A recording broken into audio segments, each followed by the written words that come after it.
somos miles que anhelamos adorarte. Levantamos nuestras voces y cantamos sin temores la promesa que nos une a tu eternidad. Y aunque la tormenta ruede nuestra fe, no hay nada imposible, hoy por fin podemos ver.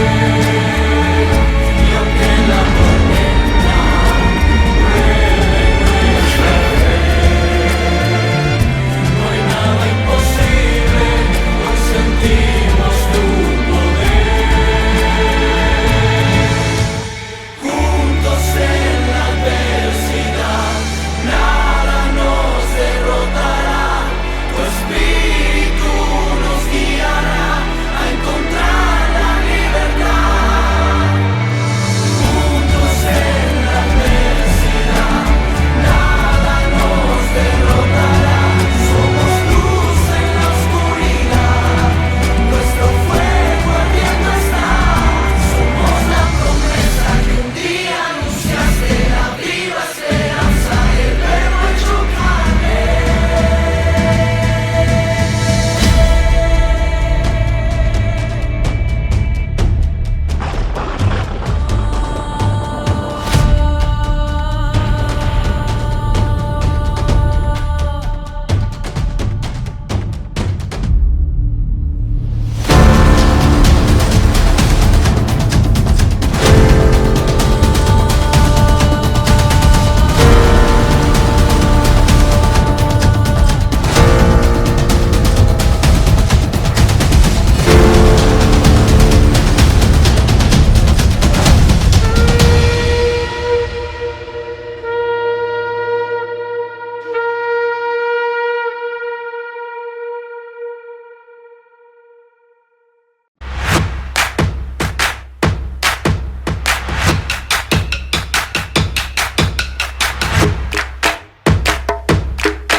Te damos la bienvenida a tu casa, tu iglesia, tu hogar. Contamos con grandes servidores que trabajan incansablemente para ser el equipo idóneo que te acompañe a ti, que hoy te atreves a alcanzar la verdadera felicidad. Para la nueva iglesia es un honor compartir contigo y para ti un privilegio ser parte de este gran movimiento que está cambiando el mundo.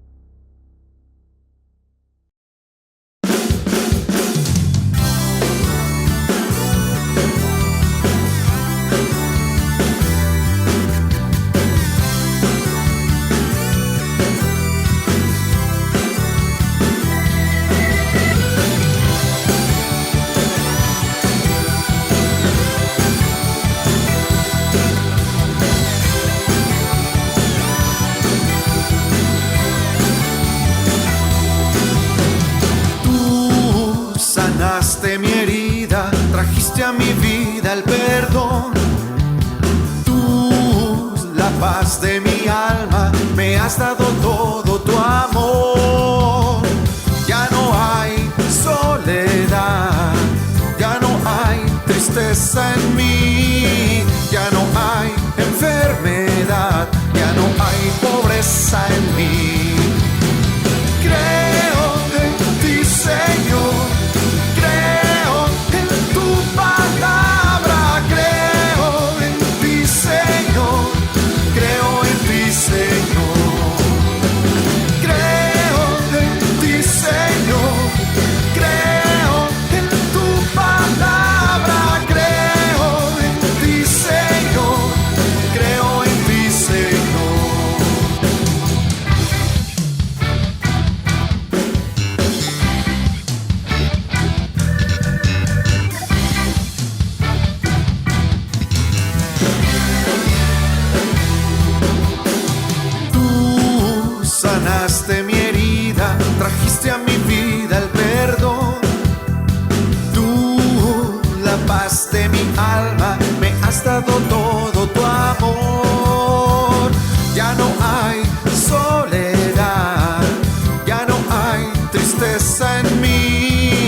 Muy buenas noches, aquí estamos abriendo nuestra caja de herramientas,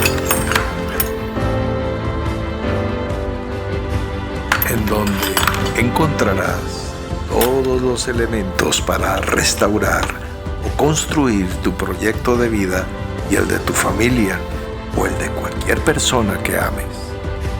Entonces Jesús añadió: los maestros de la ley que se han convertido en mis discípulos tienen a su alcance un tesoro doble: las antiguas verdades de las Escrituras y las verdades nuevas que mis enseñanzas revelan. Mateo capítulo 13, versículo 52. Nueva Biblia Viva.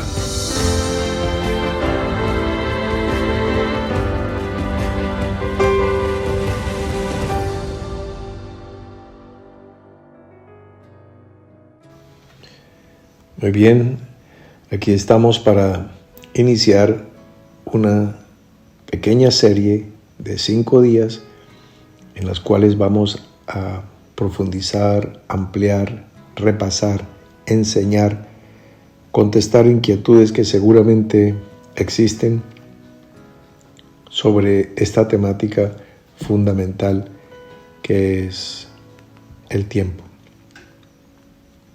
Tenemos tantas definiciones gramaticales, bíblicas, físicas, de diversa índole acerca del tiempo. Pero no quiero que nos adentremos en el terreno de las definiciones, sino en el conocimiento por experiencia, algo que va mucho más allá de la buena administración del tiempo. Pongo un ejemplo. Me refería en la asamblea del sábado a que el dinero es energía. Entonces, por supuesto que el dinero y la temática del dinero es mucho más profunda que la buena administración de los recursos materiales que tengamos. Ejemplo, el manejo de presupuesto, el organizar los gastos, todo eso es, sí, muy importante, pero el tema lo trasciende de lejos, por cuanto hasta que no conozcamos lo que esto significa, que va más allá de la parte de la economía, para que se pueda entender, manejar, atraer o repeler, porque es algo que lo estudia o lo puede estudiar más la física, que estudia la energía, que la economía, que estudia el dinero. En ese mismo orden de ideas, el tiempo lo definimos como recurso, lo definimos como... No importa. El asunto es cómo lo experimentas, cómo lo vives, cómo lo percibes. ¿Qué tipo de relación tienes tú con el tiempo? ¿Lo ves pasar? ¿Lo vives? ¿Lo sobrevives? ¿Lo sufres? ¿Lo ayudas a pasar como a un anciano una avenida de mucho tránsito? ¿Cuál es tu relación? Ahora bien, como en todos los campos que estudiemos y lleguemos a estudiar, siempre encontraremos una desviación a la derecha y una a la izquierda. Tú puedes ser un fatalista, neurótico, cuadriculado, acelerado, enfermo, workaholic del manejo del tiempo. Sea como estudiante, sea como trabajador, como ama de casa, o ser un náufrago a la deriva de los días, de los meses y los años, algo así como un hippie errabundo y vagabundo que para quien los días son atardeceres, porque los amaneceres ni los ve, porque duerme plácidamente como alguno de los mamíferos más dormilones que pueda existir, como el llamado oso perezoso o algo así. Entonces esa persona dice: yo no tengo estrés con el tiempo, porque el tiempo no me maneja, dice esa persona. Claro, no tiene estrés con el tiempo ni con nada. Esta es una desviación. Y la otra está en una carrera contra el tiempo. Tiene que cumplir con todo. ¿Ves? Entonces, el reloj que tiene en su muñeca viene siendo una especie de amo implacable, y te fijas una serie de metas, propósitos, tareas que tienes que cumplir en determinado tiempo, e inclusive vas batiendo tus propias marcas y reduciendo el tiempo en que lo haces para hacerlo en menos tiempo, y compras cosas para el hogar que te ahorran tiempo. Y, o sea, quieres ahorrar tiempo. Cuando tú ahorras dinero, terminas teniendo dinero en alguna parte, en una cuenta bancaria o algo. Pero las personas que ahorran tiempo, ahorran tiempo, gastan todo el tiempo ahorrando tiempo. Entonces nunca tienen tiempo. Es una paradoja. ¿Ves? Bueno, como te decía, son dos desviaciones: ser un supuesto amo del tiempo y un supuesto esclavo del tiempo.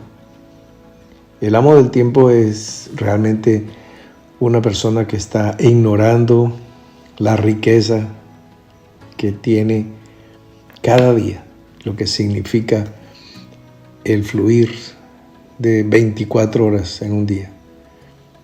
Y el que es esclavo del tiempo, pues no tiene tiempo de mirar al tiempo, porque los árboles no lo dejan ver ni apreciar el bosque. Bueno, yo padecí de la segunda característica, la segunda desviación. Les conté a ustedes hace unos meses atrás que mi carrera contra el tiempo para hacer más, para rendir más y para llevar más fruto y más logro me llevó a un insano modelo de vida. Y bueno, pues fueron meses en los cuales conocí la parálisis, no de un brazo, no facial, no. Estuve completamente inválido, un cuadro se denomina cuadriplegia, y bueno, tenía que hacer todo por mí. No tenía movimiento sino del pecho hacia arriba, lo que es el cuello, y un poquito de los hombros. Los brazos no respondían. pero podía levantar los hombros, como fruncirlos, como para decir no me importa. Y el cuello, y pues ya el rostro y el cerebro funcionando. Meses, así terminé en el mes de noviembre y así pasó todo diciembre con sus festividades y su año nuevo ahí tirado en una cama. Me tenían que asear, me tenían que afeitar, bañar, peinar, perfumar, vestir para recibir visitas, para que llegaran los amigos a compadecerme y a llorar viendo ese cuadro. Estamos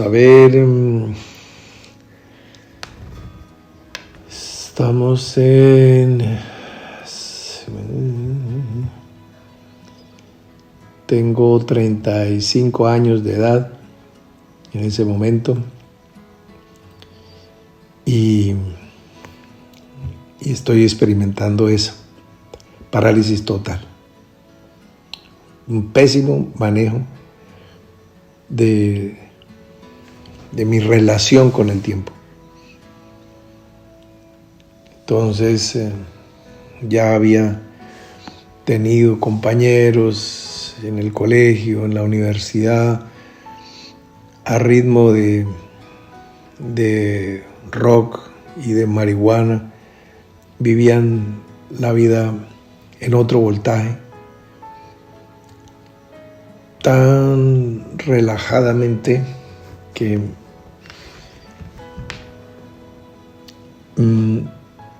creo que todavía no les ha llegado el siglo XXI, todavía están apenas rebasando los años 70, me imagino, por ahí deben estar. Bueno, no estoy aquí para criticar ni al lento ni al acelerado, sino para aportarte algo que te pueda servir, para que no sea un equilibrio de las dos solamente, sino un entendimiento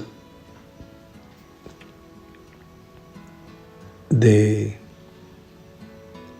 que podamos sacar conclusiones por lo menos de lo que el tiempo no es. Con eso nos va quedando lo que es, como cuando tienes un juego de llaves con 10 llaves y ensayas una y no es, pues ya la puedes poner en un lugar de la mano y otra tampoco, entonces ya van quedando menos probabilidades si sabes que una de ellas sí es. Entonces en cualquier momento, cada vez más cerca, vas a estar asertivo. Entonces, lo primero que tengo que recomendarte es, vamos a trabajar sobre el día. Y esa expresión hebrea, Yom, de día, tú recuerdas Yom Kippur, Yom Teruah, ¿sí? Ese Yom es el día el día. Entonces, en tanto que se dice hoy, ese tiempo del cual Jesús dijo el día tiene 12 horas, porque Dios llamó a la luz día. Entonces es la expresión de la vida cada día. Es un asunto de conciencia, no de cronómetro. Es un asunto de claridad, de lucidez y no de administración. De eso se trata. Para ello, te voy a pedir la tarea más sencilla del mundo, y es que vuelvas a escuchar una inversión de 30 minutos, la palabra del sábado, porque la vamos a trabajar toda la semana. Entonces trata de hacerlo o de haber, si ya lo hiciste, si ya la repasaste, estamos listos. Entonces vamos a avanzar sobre este terreno. ¿Sí? Esto es cómo no endurecer el corazón. Mírala, en tanto que se dice hoy, no endurezcáis vuestros corazones. Teníamos la figura del cuerpo vivo y el cuerpo muerto. El cuerpo vivo tiene calor en sí mismo.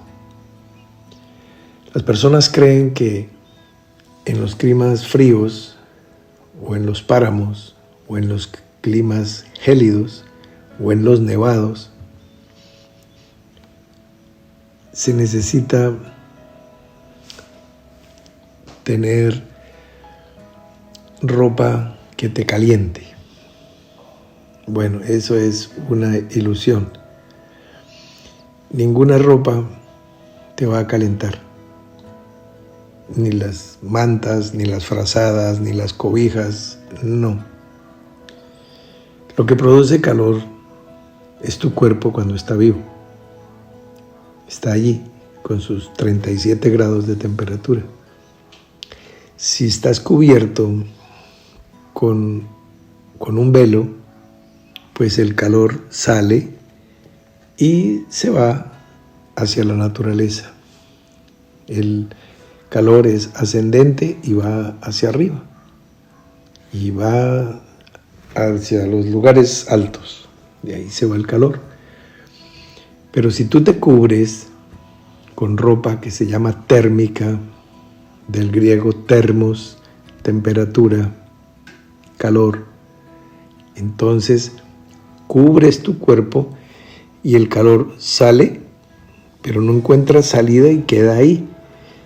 Queda en un espacio sobre tu epidermis y debajo del tejido que te está abrigando.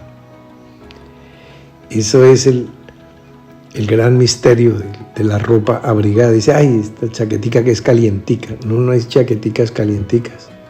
A no ser de que sea una frazada eléctrica o otra cosa, no existe ropa caliente, ni ropa fría. Bueno, ahí vamos derribando altares y aclarando pequeños misterios y grandes también. Entonces, el calor es una manifestación de un cuerpo vivo. Cuando la vida abandona el cuerpo, entonces la temperatura empieza a descender y el cuerpo se va endureciendo en lo que los médicos forenses denominan el rigor mortis. Entonces se endurece el cuerpo porque la temperatura ha descendido. Entonces, dice la Escritura, en tanto que se dice hoy, no endurezcáis vuestros corazones, o sea, no estén en una experiencia de muerte, sino en una experiencia de vida. La experiencia de muerte es la experiencia de la oscuridad, de la noche, de las tinieblas. Dios llamó a las tinieblas noche. Y la experiencia de vida es la experiencia del día, en tanto que se dice hoy, Yom, está el sol. Entonces, así como en la peregrinación del desierto, durante el día hay calor, durante la noche hay frío. Por eso, durante el día hay una cobertura, hay una sombrilla, hay una nube que cubre el campamento para ayudarle a refrescar. En la noche hay una columna de fuego para alumbrar y para calentar. ¿Ves? Entonces, la noche es sinónimo de frío. Entonces necesitamos esa experiencia con el calor, en este caso el espíritu, que es fuego consumidor Dios es espíritu, es fuego consumidor que nos calienta, que arde sin consumirnos, pero purifica el oro, purifica la plata, purifica cualquier metal y piedra preciosa que se haya levantado en ti. Si lo puedes ver, por fuego. Con el agua, bonito. Aspiración a una buena conciencia delante de Dios. Pero con el fuego, estás marcado indeleblemente. ¿Ves? Y si el oro, que es perecedero, es probado por fuego, cuanto más nuestra fe, que es más preciosa que el oro. ¿Sí estamos en la línea? Muy bien. Entonces, mañana vamos a continuar desarrollando con más fluidez, con más claridad, porque ya muchísimos de ustedes van a hacer la tarea que estaba pendiente. 30 minuticos, volver a escuchar. No más, no hay que escucharlo todos los días, es escucharlo teniendo conciencia de que lo vamos a estudiar, a desglosar, para que haya una buena y completa claridad para todos. Sin más, mis amigos, solo me resta desearles un resto de noche muy feliz. Les envío un abrazo solidario, muy solidario. Quién sabe cuándo podamos hacer que este abrazo no sea virtual. ¿Cuándo podrá ser una realidad física? ¿O tendremos que darlo en otro plano, en el reino de los cielos? Porque está difícil y cada vez pareciera más distante la posibilidad de un gran congreso del reencuentro. Pero bueno,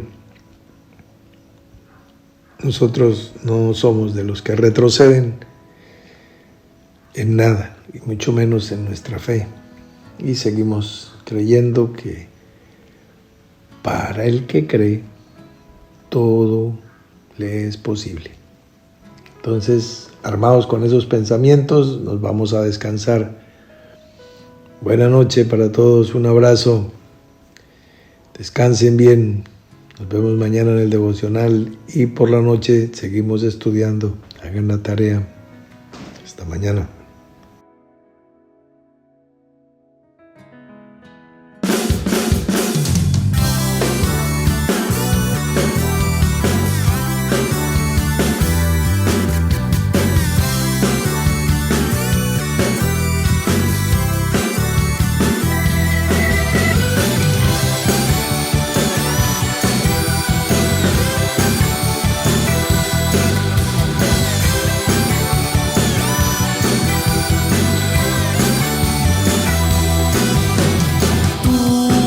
Sanaste mi herida, trajiste a mi vida el perdón. Tú, la paz de mi alma, me has dado todo tu amor. Ya no hay soledad, ya no hay tristeza en mí, ya no hay enfermedad, ya no hay pobreza en mí.